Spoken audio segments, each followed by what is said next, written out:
Something I'm weak in is my analysis. Grammar is usually my biggest problem. Sometimes it's like I miss some points that I'm supposed to get.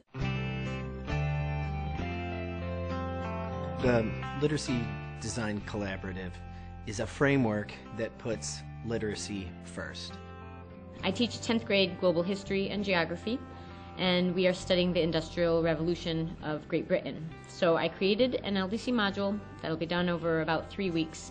When a teacher's writing one of these LDC modules, there's 4 things that they need to keep in mind. The first is, what is the task that you want your students to complete? LDC provides a pretty clear framework. There's a bank of templates there, narrative, informational, explanatory, and argumentative. And so they will lay into that template and make it their instructional task what it is that the students will be answering in terms of a question.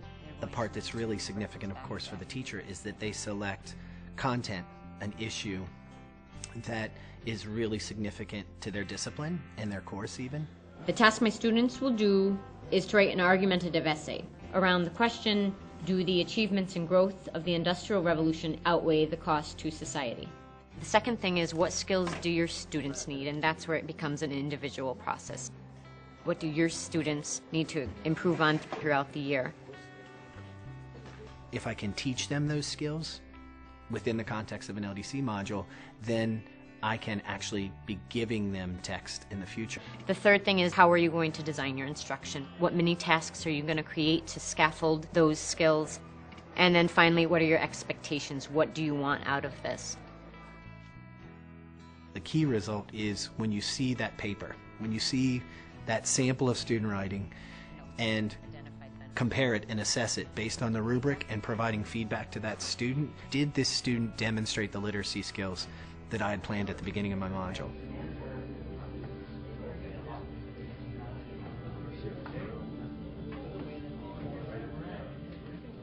I gave them the research packets and the Cornell note sheet so that for every reading that they go through, they're already keeping the task question in mind. The purpose of adding the benefits and the disadvantages to this note sheet is because that's the whole purpose of this task. As I looked around the room, as I listened to them, I think that they were doing the reading and extracting from a text. That's an important skill. What would you guys put as the notes here? Working on dangerous machines. Most of the people that worked in the factories were women and children. Did you find any benefits yet? It says that they earn more in factories than they did on the farm. Okay. They're still earning more in factories. It's helpful because you wrote all the notes down, all the facts that you learned.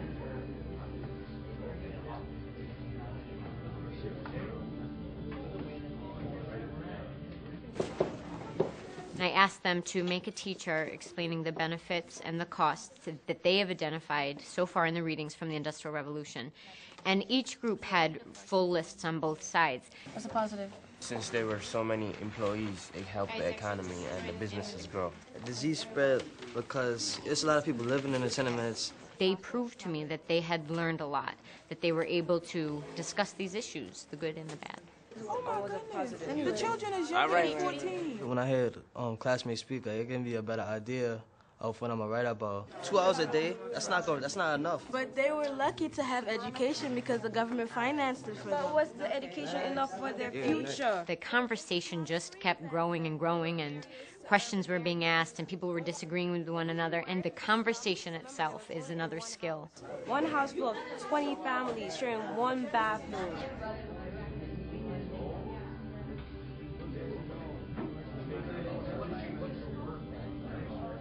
The students in groups had been given various members of industrial society.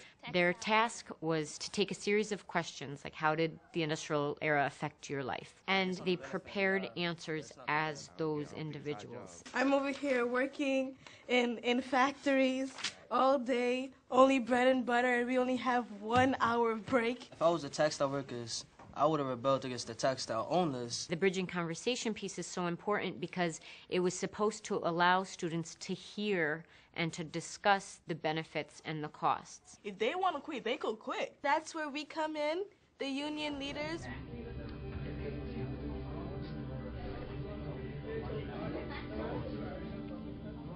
What if we were subjected to child labor and absolutely no education as teenagers today? What if we were working long hours, beaten every minute, and paid little to no money? We've been working on our introductions, our hook, and really establishing what is their claim to that essential question. Did the costs outweigh the benefits, or did the benefits outweigh the costs? You had a really great hook, and you said, you know, as teenagers today, could we have gone through this? But then make it clear again, the benefits did not outweigh the costs, or the costs outweighed the benefits. If the lead isn't right, if the claim isn't right, what you have is students investing time and many times lots of work into something that has no foundation and just falls apart. What LDC provides are those markers, those steps, those stop and consider portions. Whatever you put here, this is your first body paragraph topic. Whatever you put in the middle one, that should be your second body paragraph topic. My hope and my expectation is that they produce solid body paragraphs that include analysis and this evidence.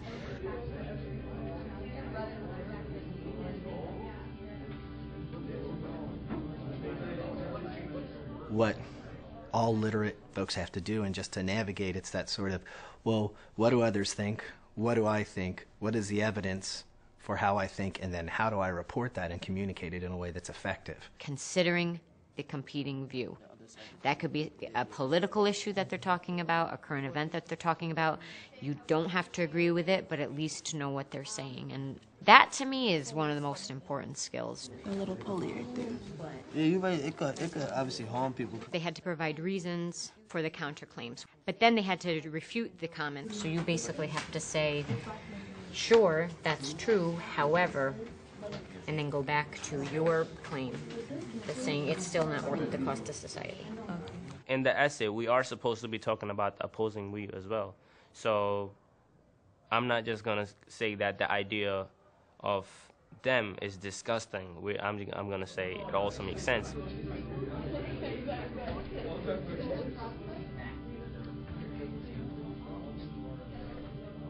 Yes. They are going to exchange drafts of the introduction, the body paragraphs, and the competing views. Where is your claim? What's the introduction? I guess you have a hook, but you don't really have a background information. I know what side you're fighting for, but you know. I forgot to put that in. Oops, okay, let's check that off. What is it? No claim. Shane Muhammad. I was really, really pleased with their peer editing skills. And I saw students saving each other's grades a little bit by saying, oh, this is missing or this doesn't match. So I feel like that skill has improved. I'm so used to you grading our papers, and it's like grading his paper is. I just feel like I'm a teacher now. LDC, when the task is right and the mini tasks are right and the structure is right, does the kind of thing that we've wanted to happen in all classes, but especially social studies, science, and English classes. And that is students move through a process toward sifting the information and then toward using the information to support their own assertion. This is a new learning experience for me, and it's obviously a new learning experience for them. It's putting more accountability on the students to take pride in their own learning. You get to understand the process and how to write a good essay. You know the steps to follow, and you know if you're on the right track. It's been a great process, and it's challenging and it's time consuming, but the results are really amazing and fulfilling as a teacher.